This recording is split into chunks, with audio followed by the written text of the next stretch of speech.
barchaga. Bugun sizlar bilan quyidagi milliy sertifikat imtihoniga tushgan savolning yechimini ko'rib chiqamiz. Tayyormizmi? Unda ayting.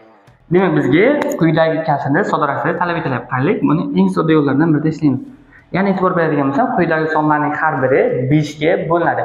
O'shaning uchun havasdan tashqariga 5 ni chiqarib olamiz. Bizda qolyapti 1 taqsim 6 plus 1 taqsim 12 plus 1 taqsim 20 qo'shilgan 1 taqsim 30 qo'shilgan 1 taqsim, demak qaraylik, 1 taqsim 5 6 sonini biz yozishimiz mumkin. 1 taqsim 2 kere 3 qo'shilgan 12 sonini esa 1 taqsim 3 kere 4. 1 taqsim 20 sonini 4 kere 5 deb yozamiz.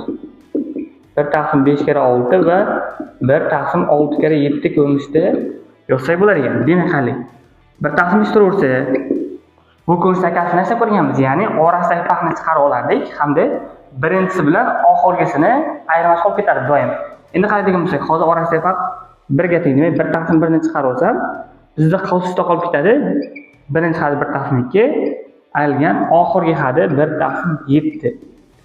Demak, hisoblaydigan bo'lsam, buni ko'paytirib qo'ysam 1 taqsim 5 ekan. Ko'paytirilgan, umuman had beradigan bo'lsak, bunga 7 tadan, bunga esa 2 tadan.